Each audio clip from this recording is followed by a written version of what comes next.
Hey. Welcome to episode 268 of Awkwardly Awesome Podcast. I'm your host, Jason Freeman, and today I'm interviewing a man who I deeply admire. Do you have those people in your life, the people you've seen around your town or city or community and you've talked to and even gone to coffee with, but you always want to know more about them because they seem to have this incredible trove of stories and wisdom and all that. My guest today is definitely one of those people for me, and I'm excited to get him on. But first, this. Today's guest, Steve Boint.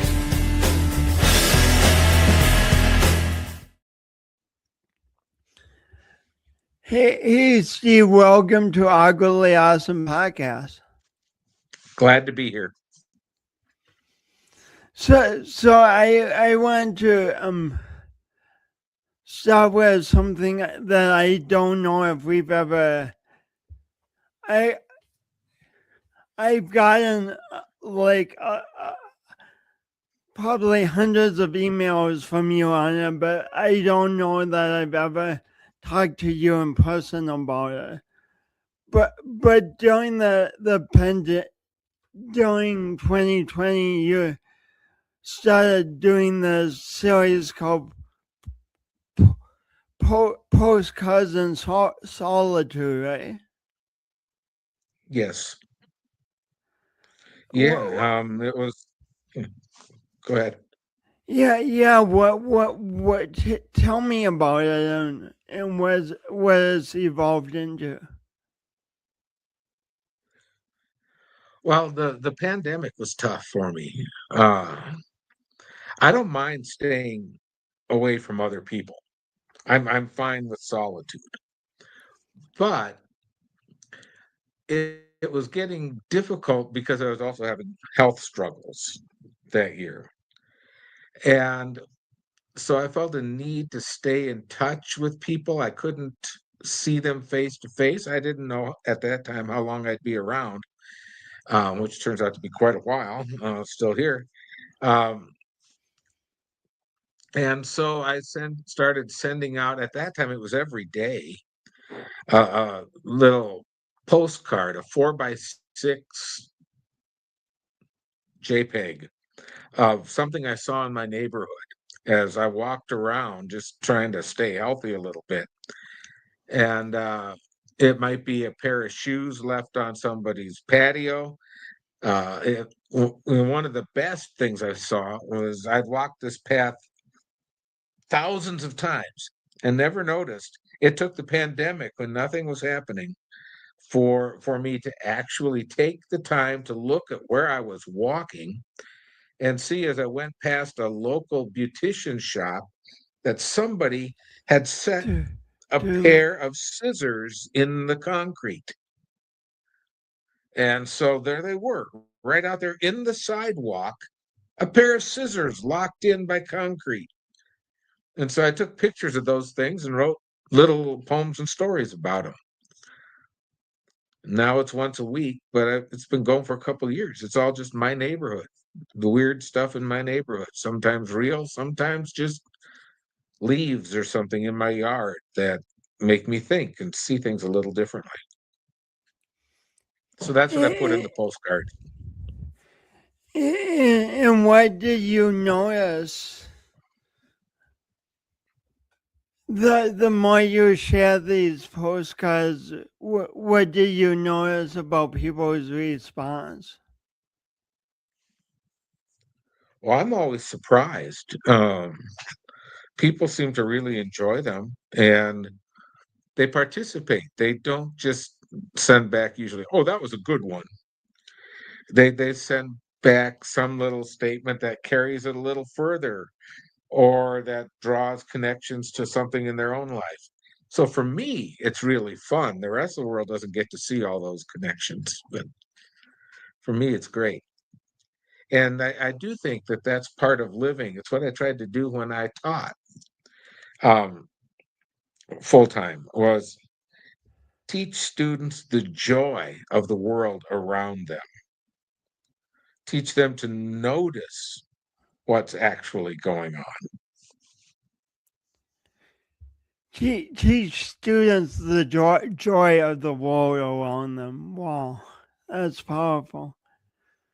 And this brings in my mind back to your childhood when you were a kid. How did you become interested in science? Well, I it's kind of a I'm not I'm not sure how to answer that. That's why I'm stumbling. My main interest as a kid um, in areas of study and that um, besides dinosaurs. I always loved dinosaurs. Dinosaurs are cool. Still like dinosaurs. Now I have fossils, a collection of fossils. Back then I had little rubber dinosaurs. But it's the same basic thing. It makes me daydream about their world. Um, but aside from that, primarily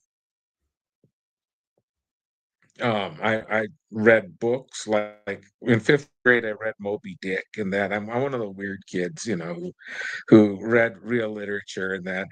Um, but I also read the classic comics, and Spider-Man was a big hit with me. I love the Spider-Man comics. I had them all going all the way back to number 10, but I didn't have the first nine. Um, it was probably it was in grade school, end of grade school. Uh,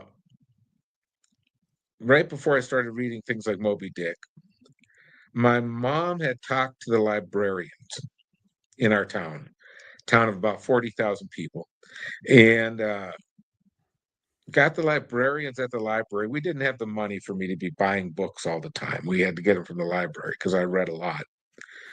Um, I was kicked out of the children's section. And for me, that was tough because I wanted books with pictures in them. Pictures made the book. And I had to start learning how to read real stuff. And, I thought Moby Dick was about a whale. And I started reading it. It was way, way more. That was fascinating. Um, but my mom, always trying to find ways to get me more involved, brought home one day from the library some books of science fiction. And I started reading them. They were James Blish novels. One of them was he had taken the Star Trek. I liked Star Trek on TV. That was the one science fiction show I watched. And he had taken the scripts of Star Trek and put them into, short story format. And so I read the first one of those or so from my mom, and then some other James Blish science fiction. And then she just kept bringing home different authors, Isaac Asimov, things like that. And I was fascinated by that. And I got to love science, but then fell away from that in any real pursuit, and didn't pursue it again until my mid 30s. I don't know if you want to go into all that. What what prompted your mom to take such an interest in keeping you challenged and inspired? I don't know. I really appreciate that she did it. But I don't know how, my parents, to me, they were phenomenal. They were great parents. And my sister and I are complete opposites. Not, she reads a lot. She's an accountant and extremely capable, way better at that than I am. I was a gifted She's a student. what? She's an accountant. Yeah.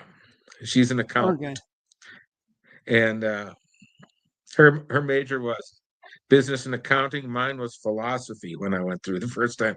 Very different personalities. And my mom and my dad both were able to reach both of us, to treat us Wow. each as separate individuals and reach Wow. out for us. That was marvelous. It was great. So I have no idea what prompted mom to do that, but it shaped me. It shaped me to get me reading science fiction and daydreaming about those things. And eventually, when I decided to change careers in my mid 30s, I went into science. I would have liked to have gone into physics or rocket science of some sort, but I could not do that around here affordably because I didn't have a lot of money.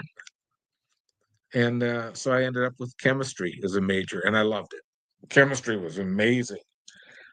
And then from there, I ended up getting a graduate degree in education with a focus on science, where did I measured the mountains on the moon, the height of the mountains on the moon for my master's thesis. No one had ever done it using digital photography before and published that. It was all done live at the telescope or with film. And the method is old. Galileo invented it. NASA used it when they orbited the moon to work from the photos they took. I just adapted that to digital photography. But it was like going to the moon for me. It made me feel a little bit like a science person and a little bit like an astronaut, even though I was just in my driveway in Sioux Falls.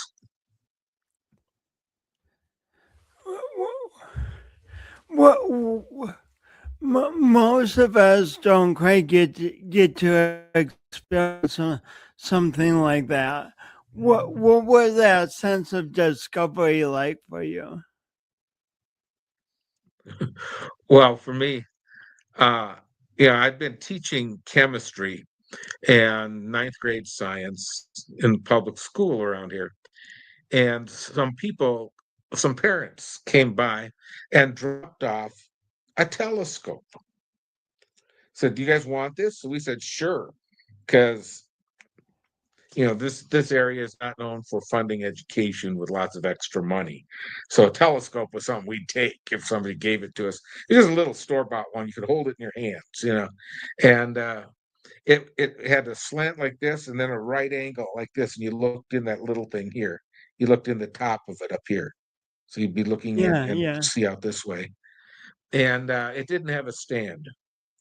And so I took it home and I was trying to use it, pointing it at the moon. I couldn't get it to show me anything because first you got to find the moon, then you got to focus. I couldn't even find the moon.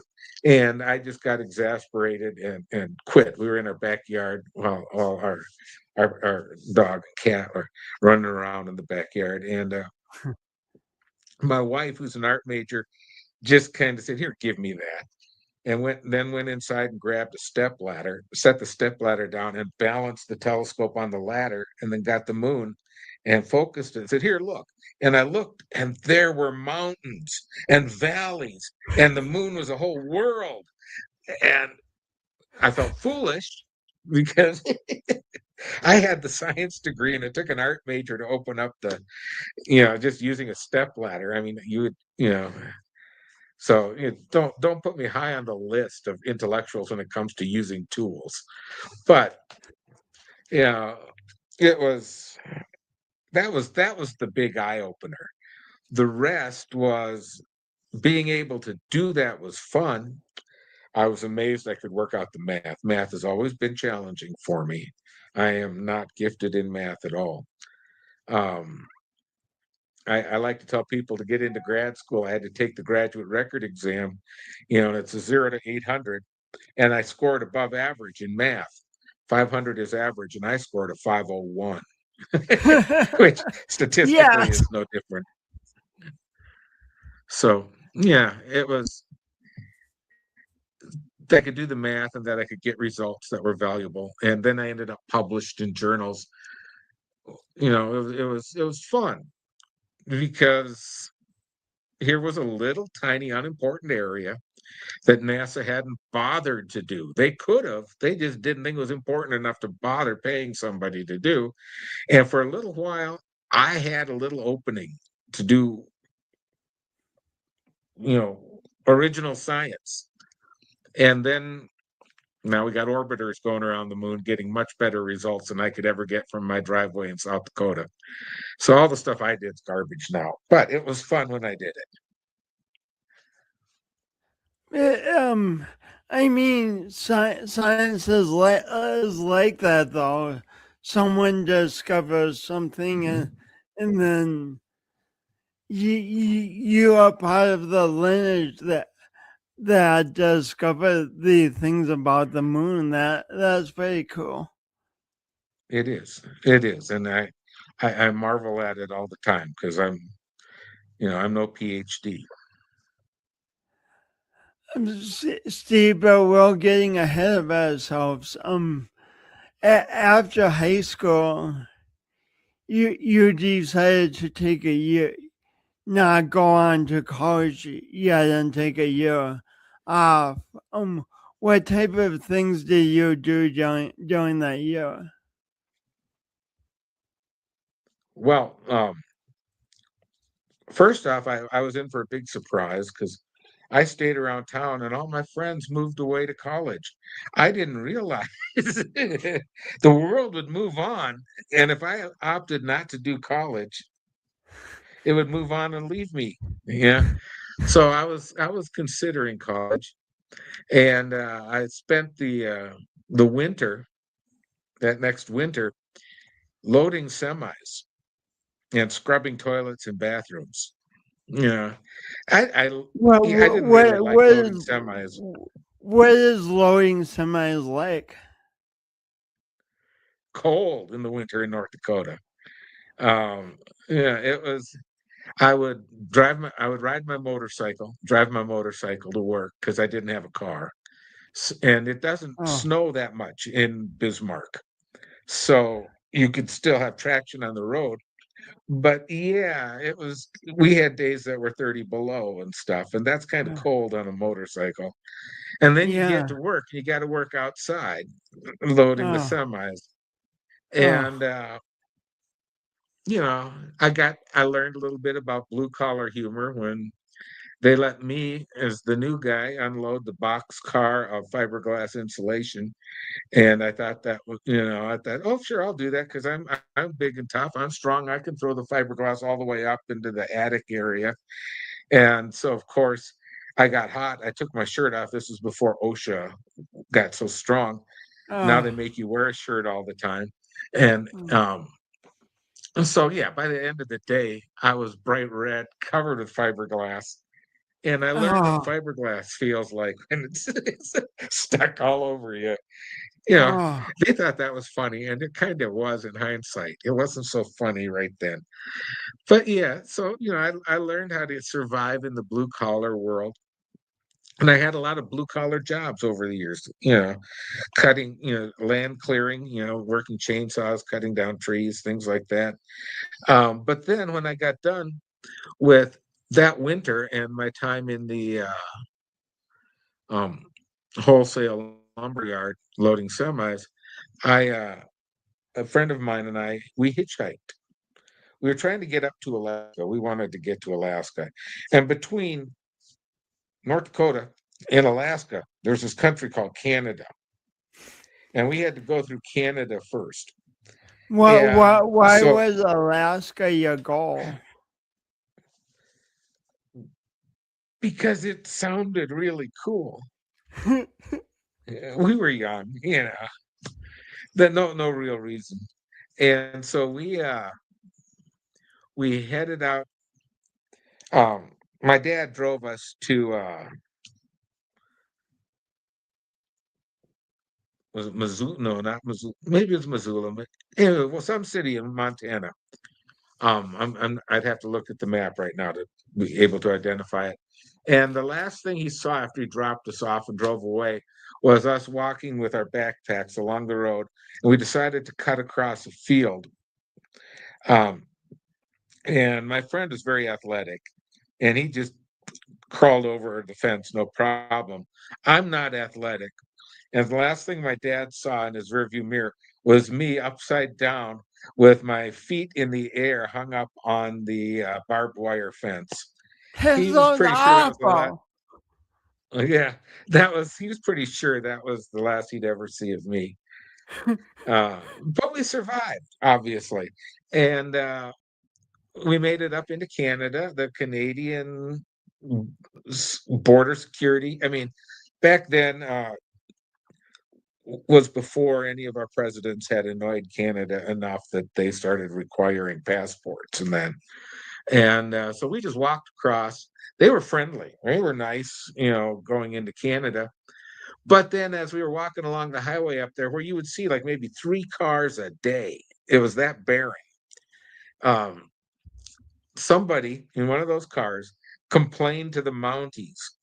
So the Mounties actually visited us one day, and they drove a car, which was disappointing. They were supposed to be on a horse, but they came and they told us we had to leave, or else they would check up on us every day.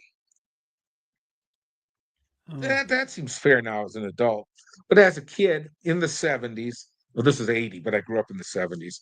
Uh, I didn't trust authority that well, so my friend and I decided we'd leave. We asked for a ride back to the border. They wouldn't give us that. So we had to turn around and walk back. We walked back to the border. And again, the Canadian border security is real nice. But the US border security acted like we were attacking the country and going to take it down. It was really kind of strange. That was my first experience with just the attitude of our border security. And we got into Montana and walked about 12 miles a day. We get rides now and then. We got to Butte, Montana, which is really disheartening. Butte won an award just a couple years earlier for being the ugliest city in America, and it won that justifiably. Great big Mm. mining area. Mm. And we got kicked out of some truck stops along the interstate for asking people for rides. Eventually, we got picked up by a traveling salesman who had also picked up another guy. And I don't remember this other guy's name now. I usually do, but I'm drawing a blank today. It was Glenn or something like that. We'll call him Glenn. And Glenn was going to get dropped off in, I think it was Coeur d'Alene, at a mental institution, because he'd quit taking his meds. And this guy knew him, had run into him before, and picked him up and was going to drop him off back there. And Glenn was fine with that. And so as we're riding along, Glenn told us that he'd seen God. And Mm. so I had to ask about that. And I think after he told us the story, I think Glenn told the truth. He was going to kill himself, and he was out in the field. He was going to kill himself and decided, I'll wait till morning. I'll Mm. wait till morning because I'm Mm. tired right now. And there was Mm. an abandoned car. So he crawled into the abandoned car and he laid down and he had this dream that God loved him and God was kissing him and it was a new day and all was going to be well. And he woke Mm. up and it was morning and there was a horse that had stuck its head in the window and was licking Glenn in the face. No way. So Glenn swears God looks like a horse. But I have no doubt that maybe that horse was speaking for God to tell Glenn, hang on, go Mm. take your meds. Mm. So we got a ride up there and then we continued on our path and we ended up along the Pacific coast, right on the border of Oregon and Washington. And and all of a sudden white stuff started falling out of the sky. In Um, what season? What was this? Summertime? this was summertime. This was May. I think it was May, yeah. And white stuff, ash. It turned out to be ash. Was falling out of the sky. It was sticking about this thick to the stop signs, just sticking straight out. It had static electricity to it. I'm asthmatic, so I had to walk like this. And we figured Seattle got nuked. This is before cell phones. We So had no way to find out. Steve, you literally figured that Seattle had gotten nuked. Yeah. What else could explain all that ash everywhere, covering the ground as far as we could see? And we eventually found out it was Mount St. Helens had erupted. So, And that yeah, must have been an amazing relief. yeah, yeah. Nuclear war was a horrible fear back then, Yeah. and a likely event. So I kind of thought that was the end of things. Yeah, but it was all good. So then after these adventures on the road, you decided to go to a college in northwestern Western Iowa, right? Yeah, yeah. And it was a great place to be. It was a great place to be. Northwestern College in Orange City, Iowa, and I got a philosophy degree. I didn't even know what philosophy was. So why did Um, you start taking philosophy classes? well, I my first semester, I took all their required 100 level courses, and I went to my advisor the second semester and said, you know, you let me take 300 level courses now, or I just quit. I'm just out of here because these are beneath me. So he loaded me up on 300 and 400 level courses. I aced them all. Um, but the one class I took that was a 100 level course was Intro to Philosophy. I didn't know what it was, but it sounded cool. Kind of like going to Alaska. And it was life changing. I had no idea the subtlety of distinctions that can be made in this world. How many things we just assume. Like just one obvious example to a philosopher would be how names work. Why does Steve Boint mean me? Is there some sort of mystical connection? Those words you say, Steve Boint, and there's some mystical resonance that goes over to me? Or is Steve Boint shorthand for a set of characteristics, and whoever fits those the best is Steve Boint? Philosophy tries to figure things like that out. No one can tell us how names work. We still don't know. And I mean, who cares? But there's a lot of things like that that matter. You can that same level of quit taking things for granted, notice the world around you, Hmm. um, for truth, for good, for evil, for all these things that you're trying to understand. It's there. The people have done a tremendous amount of thought. Brilliant people way beyond me. And they put it in books and I could read it. And I had PhDs in it who were willing to sit down and tell me enough that I could get started reading these guys. It was just amazing, life changing. So, side note, that first semester you were taking 100 level classes and you were bored, and then suddenly you're in 400 level classes and you're thriving. Um, like I couldn't have done that. Like what within your intelligence allows you to do that.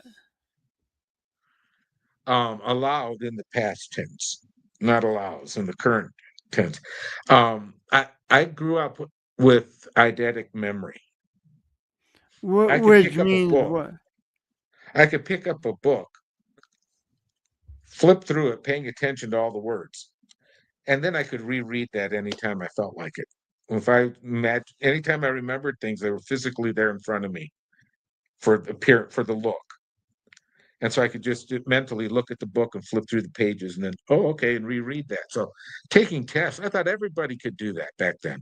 So anybody who didn't get straight A's, they must just be lazy, not or close to straight A's at least, you know. I didn't realize how rare that was. It went away about halfway through college, and I had to learn how to study like everybody else. That sucks, having to study, but I can do it now. But I started out with a lot with that one tool. That one tool made a big difference. That, and I had great eyes. I could read a paragraph at a time. Um, I mean, now I don't, obviously, and these actually I need trifocals. So these aren't trifocals. But yeah, my eyes are going fast. Um, and that's where I've learned that a lot of what I could do was based on my ability to read easily So because at of my one eyes. point in time, you could read a book and essentially have it memorized once Yeah, you read it. yeah. Wow. Wow. That. Same with lectures. If the prof Wow. lectured up front, I could re-listen to him as a movie anytime I wanted.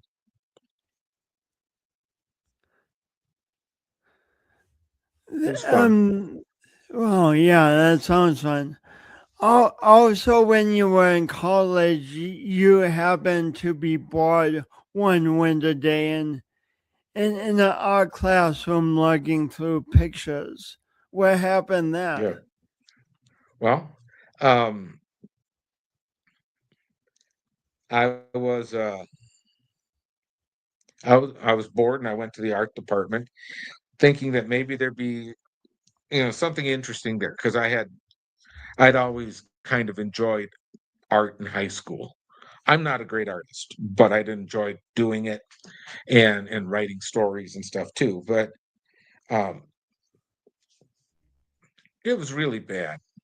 They had clay kids were doing clay sculptures of heads, and for the hair, instead of pinching things and making hair up there, or even letting the person go bald, they were taking their comb and running it through the clay, so it looked like people had grooves in their heads. It was just really bad. It was not. I might have been looking at a really bad year, maybe, but there was no real talent showing up there. And then in the corner of one of the rooms was a stack of paintings. And I walked over and started flipping through them. And on the paintings was everything I had ever tried to draw or paint or had ever tried to put in a poem or a short story or anything I'd written. It was like somebody knew who I was. It that old 70s song, Killing Me Softly with His Song. You Hmm. know, that's what it was like. Um, Hmm. it was like somebody knows who I am. And I asked who it was, and they said some senior who's on an internship in Chicago. So then came back in January, and by then had the opportunity to sell that motorcycle and buy a car, um, a Maverick, Ford Maverick, who's with a fabric roof that was checkered. And the color of the car was anti-establishment poly. That was the official name of the color. It was green. It was just green. um, but I bought that car so I could drive in the winter now. But anyway, I so I'd gone. I come back to school and I was in the cafeteria line. Now I had that memory. So when I remember things, they're physically in front of me. So if I drove a car or a motorcycle or anything, I had to focus on the moment. If I let my mind wander and start daydreaming at all, it was physically mixing with what I saw out there. I'd run into something. So it Wow. was, in a way, it was a horrible thing to have uh, Wow. for everyday life. Also, nightmares don't leave when you wake up because if you can remember the nightmare, it's still present in the room. Um, That so I sounds was awesome. Yeah.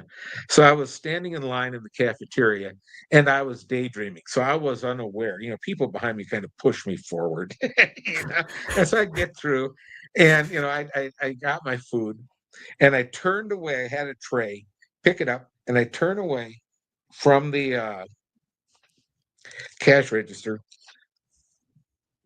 And that's when I noticed the person who'd been in front of me in line. It was a petite brunette girl with the most exquisite pockets on her pants, just from the way they moved. And I followed those because I was a college boy. And ended up sitting down across from her at a table and found out that she was a philosophy major, like I was now going to be. I decided by then, just after first a few classes of it, it was like, this is amazing stuff, you know. Uh, she had all but 3 credit hours and wasn't going to get those because she didn't want to be a nerd. And she was an art major, and she'd just gotten back from an internship in Chicago, and she was the one who painted those paintings. And some guy had just proposed to her, and a couple other guys were trying to date her, and she didn't know my name yet, but I went home 2 weeks later and told my folks I met the girl I was going to marry. And so we got married in 1983, and we're still married. So it's been a while. She Wow. could have done better, Wow. but I got lucky. Yeah. Congratulations.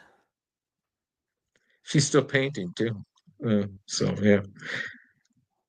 She's a brilliant painter. Yeah. So then after philosophy, did you go directly studying science so you could be a teacher? No, No. no. After philosophy, I wanted to go to seminary. I wanted to be a pastor at the time, and I What did you like about the idea of being a pastor? well, I thought it was about, and I was mistaken in this, but I thought it was about leading people toward God, helping them as they would pray and meditate and care for the poor and things like that, and try to find God in the world. That's what I thought being a pastor was. And I knew there's no way I'd become a guru or a master at it or anything, but I could help them because I had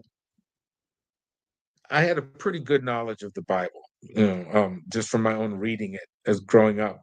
I mean, in seminary, when I would translate the Hebrew or Aramaic or the Greek, the language it's originally written in, I just needed a few words and I knew what the passage was and I could finish it off because I could remember it in the English even then. Um, but uh, I thought it was about that. And it's more about keeping an organization running and not offending people with power in that organization. And I was really Mm. bad at that, really bad at that. And so I got out of the ministry eventually. And the whole world was better because I left the ministry. I mean, for them and me. So we're all happy about it. But I went, I looked for a seminary that would be challenging because I was under the belief, and I think this is true, that intellectual rigor is worthwhile in every area. And I picked one. I got an MDiv, a Master of Divinity. It's not, it's a master's degree that does not require a thesis. Now, but I went to the school that had the most academically rigorous MDiv in the world at the time. Mm. And it was a great time. Because at the same time I was doing that, my wife was working for a left-wing social justice magazine, and it based in Philadelphia, and we lived in the middle of the city, and we'd never lived in a city before. She's from Northwest Iowa, I'm from Bismarck, and like our first week in Philadelphia, we're in our new house.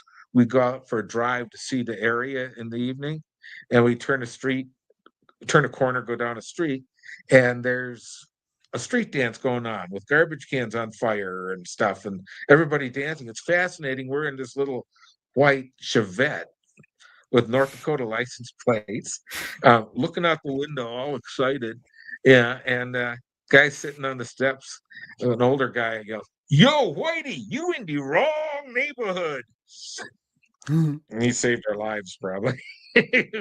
Yeah, we turned around and got out of there because we didn't know about neighborhoods back then. We eventually learned, and then, but and if you're, it didn't matter what neighborhood you were in. If the people were over 40, you were safe. But it was the young ones you always had to worry about. Anyway, yeah, and work both ways. You know, but anyhow, we the seminary was great, but it wasn't my denomination. It was a Presbyterian seminary, and I couldn't get an internship, which was required to become a pastor, until everybody else who went to a cookie cutter denominational seminary got their internships. And the one nobody wanted was for a church in Apache, Oklahoma, which was where Geronimo had been a member. Wow. He ended his life as a Christian. It was a phenomenal experience. Tremendously generous, kind people. Um, Shaped me very much. I stayed on as assistant pastor after the internship ended there in Oklahoma. Um, had and then I finally was forced to leave. The denomination had a Lakota Indian.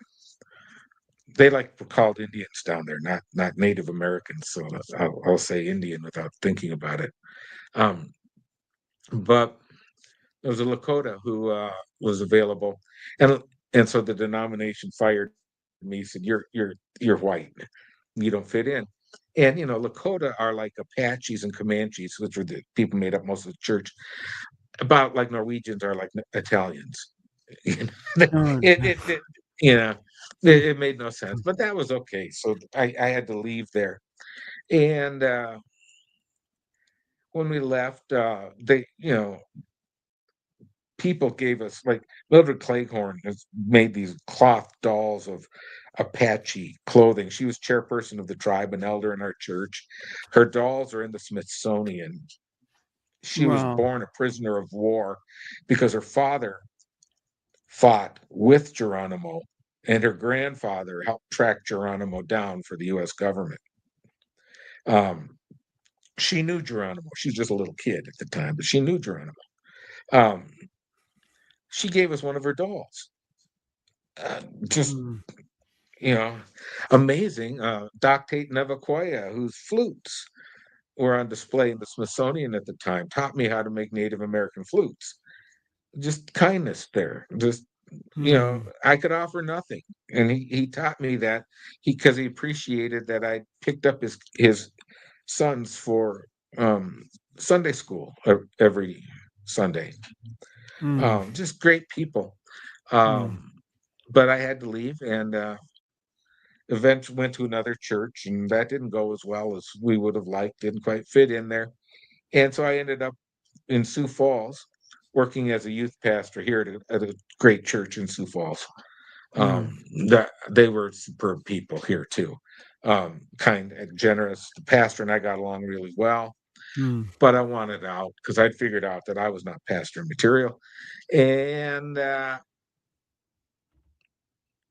it was that's when I decided to go into chemistry.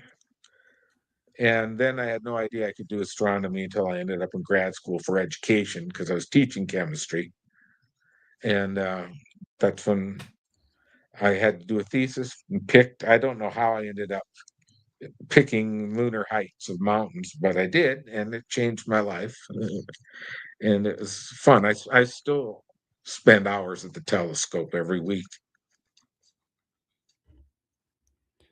Oh, you still do. Wow. Wow.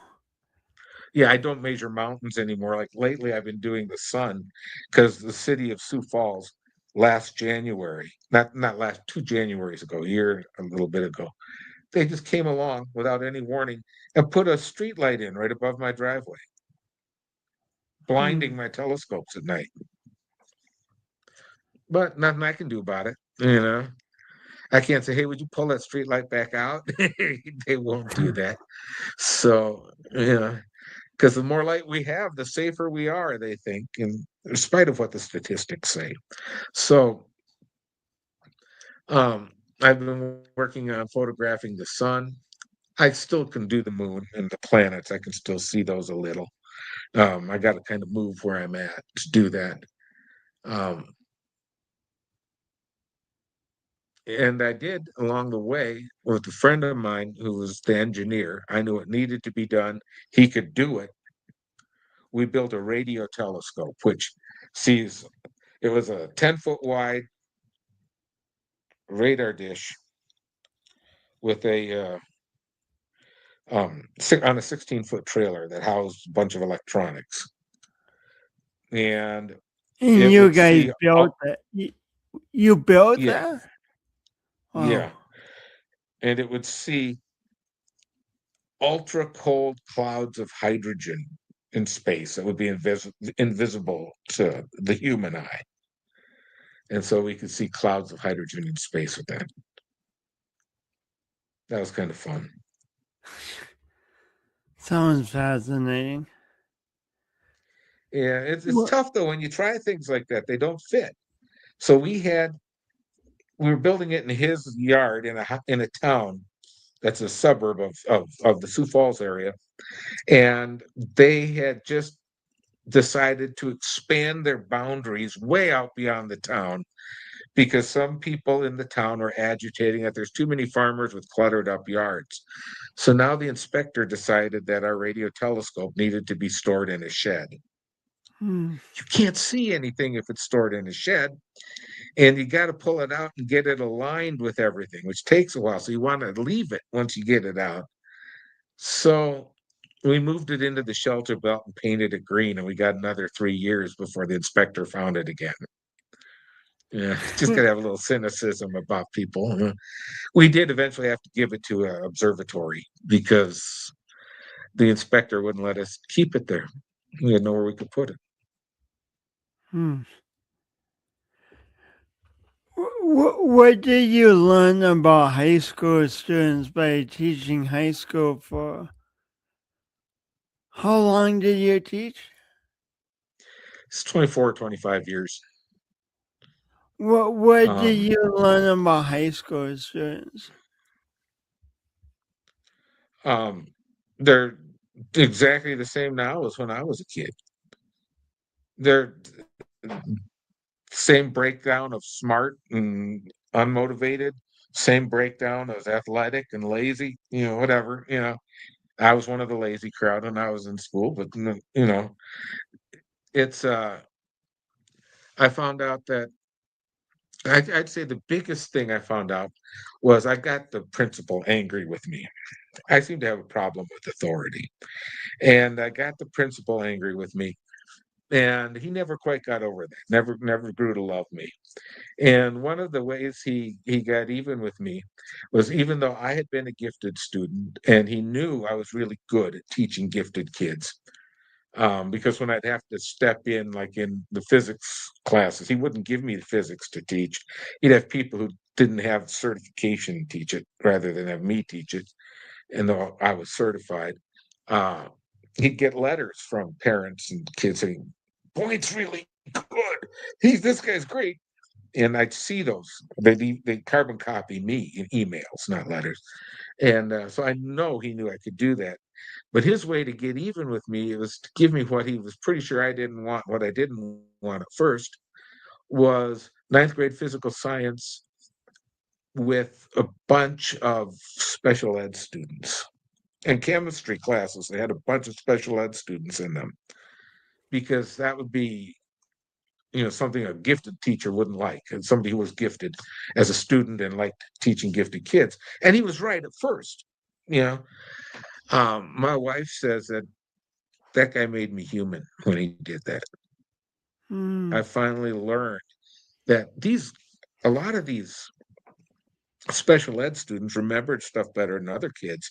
They're just slow on the uptake, or they had eyes that didn't work so well, so they would have real struggles getting the information. But if you could find a way that for them to access it, suddenly they would just devour the information. And Mm, I came mm, to realize that I just had it easy all my life because physically I could read easily, I could mm. think easily, I could speak easily.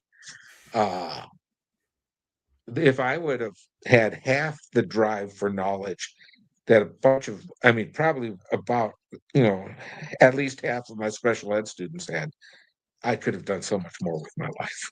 They really, they were amazing.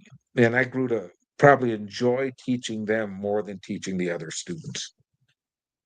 Wow, And it taught me how to care.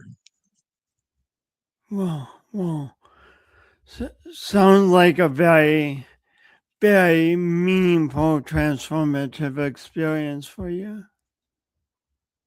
Yeah. So I owe that principal a lot. Just don't ever tell him. Because because we ended up not working real well together. Though we've seen each other in coffee shops now, we get along. That's good. And then, Steve, you do a major, just a huge thing for the South Dakota literary community, for poets, for for authors of different type. You run a small publishing company called Scuffy. What does the name Scuffy mean? What does it mean, or how did we choose it? Yeah, how did you choose it? Okay, because that's a different story.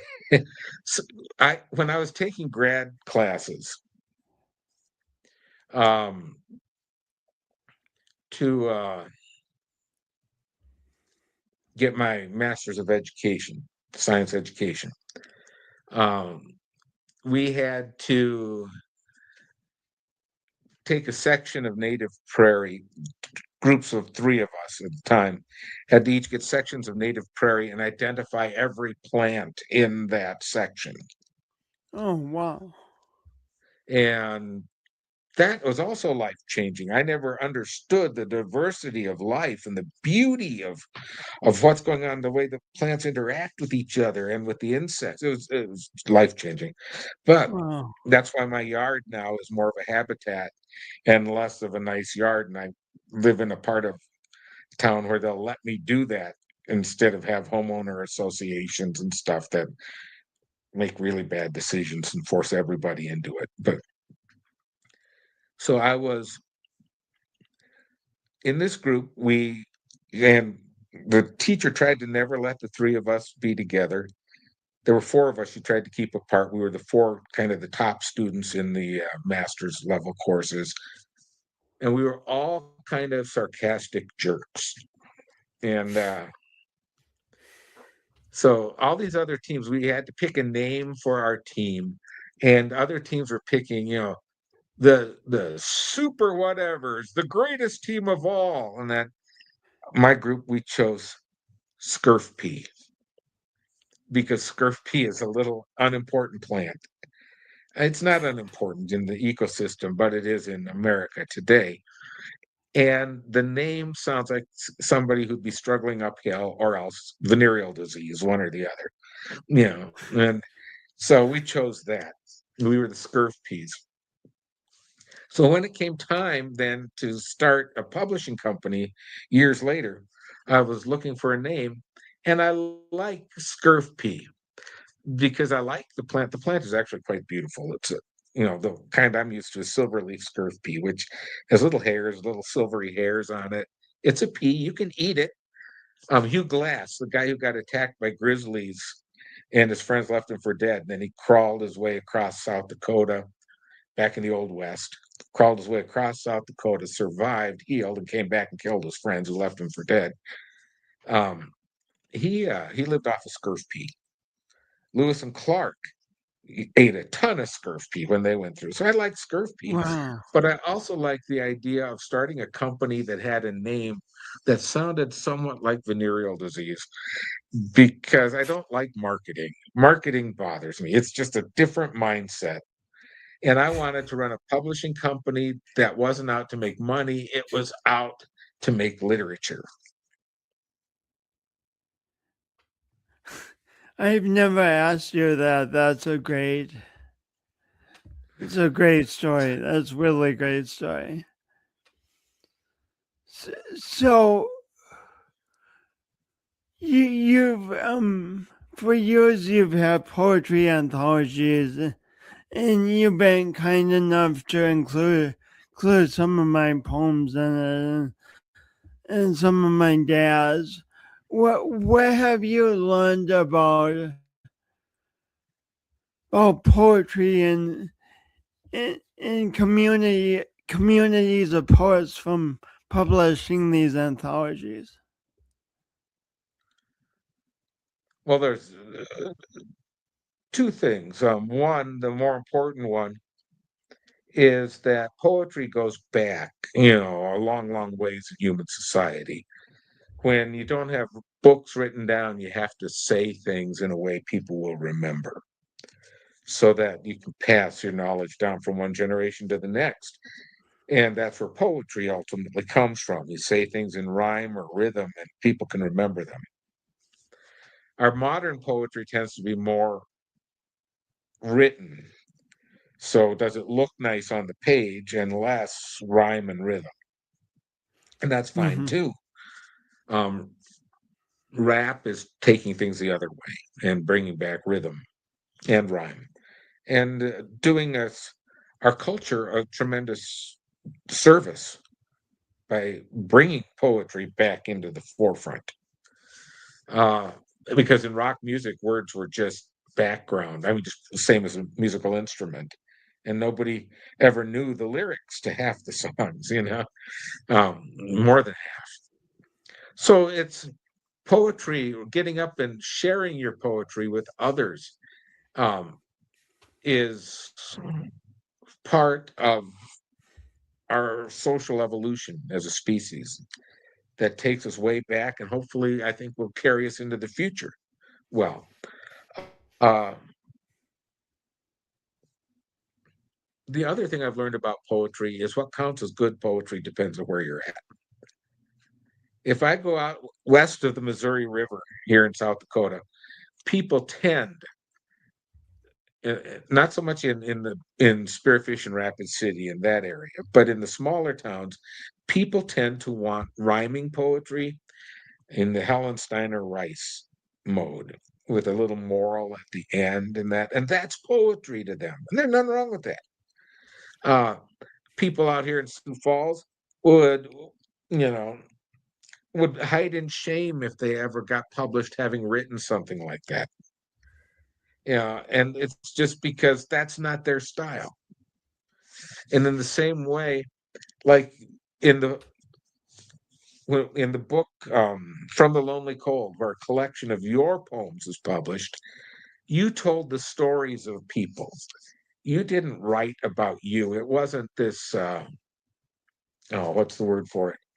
Um, I can't think of the word also, but this poetry that tells your deepest, darkest secrets as a person, or talks about how you were beat up or whatever by life and you survived over it. Your poems in that book were the story of other people looking at life and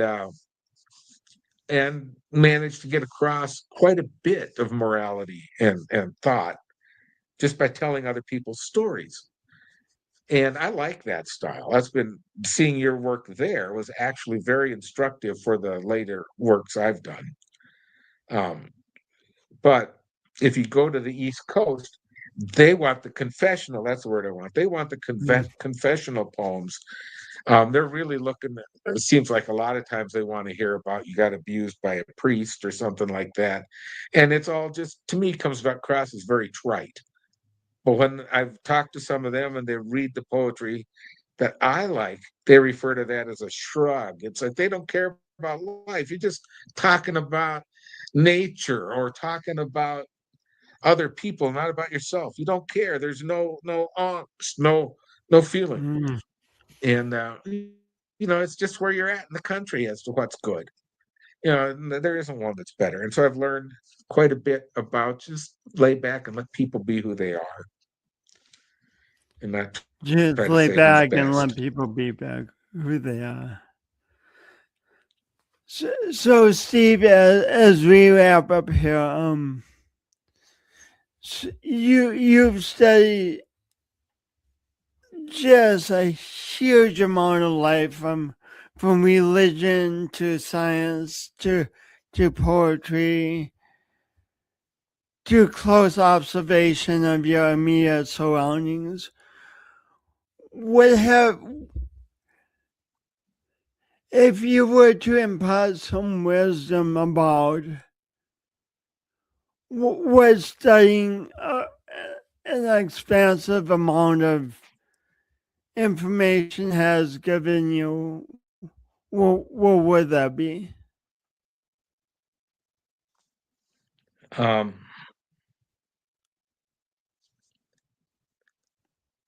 that there is an objective reality, that there is reality out there, and truth is based on that, and truth is something real, and it isn't up for grabs. You can't make your own truth. You can't make your own reality. Now we have to interpret it, and everybody's interpretations are going to differ, and there's a lot of room for difference there. And the interpretations may all be valid, but ultimately there's something behind all of this.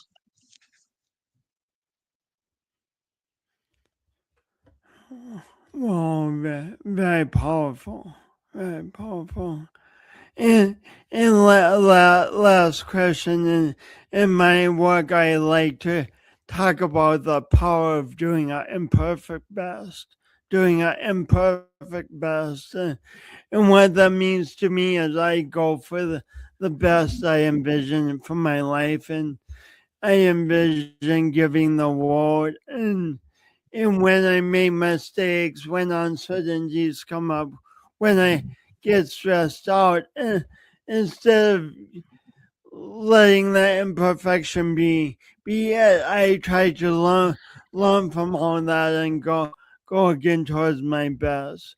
What does doing your imperfect best mean to you, Steve Boint?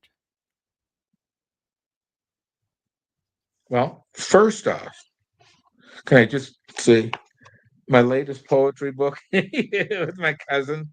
Uh, Another round and another dive. Poems about bars. Just there's my little. I promised him I'd do a plug. Okay, you can cut it if you want. That's okay.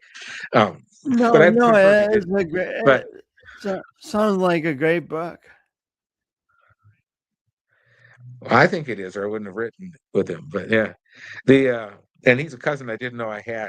We discovered we've never met, but we wrote this book together. It's kind of fun. But my imperfect best, I've made my life speaking as a teacher and a pastor. And sometimes now posting on Facebook is kind of like speaking. And there's not a time I don't get done and say, that's it, I'm never doing this again because I screwed up on this or that. I've always got that voice in the back of my head. I'm an introvert. And quite often the voice is right. I did screw up on something. I've got a huge ego, and I may have let that get in the way. I tend to miss cues from other people, and it's only later, oh, that's what they meant. And I feel bad about misunderstanding them. So I always feel like I did something that hurt others and Mm. or left my wife and my cat vulnerable by destroying our economic base back when I used to teach, or that every day I'd feel this. And I still had to get up on the horse the next day and just say, we're all like that. Who cares? Gonna give it my best shot again. So yeah, I've every every day is a new acceptance of humiliation, because that's the way I am, and going ahead anyway. And going ahead anyway. And going ahead anyway. Thank you so much, Steve, for being on the show. For you've given so many people so much, and you continue to give so many people so much. Thanks for being you. Thanks for being you. And please Thank you. stay on as I end the show, okay? Please, Yes. thank you. Thank you all for tuning in. I hope you enjoy Steve's stories and as much as I did, and I just love it. I love this each week. Hearing how different people create that unique life, how they go towards that unique best, and how they contribute so much to the world by being them. When I was young, I always wanted to be like different people because I thought who I was would never be enough to do much of anything. But as I step more into who I actually am, I realize I can contribute more and more. And Steve really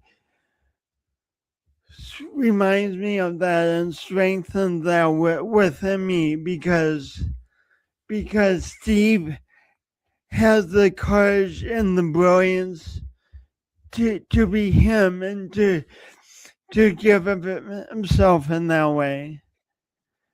Um, may he inspire us all to continue being exactly who we are. Thanks so much for tuning in and tune in for another episode of Awkwardly Awesome Podcast next week. Or, um,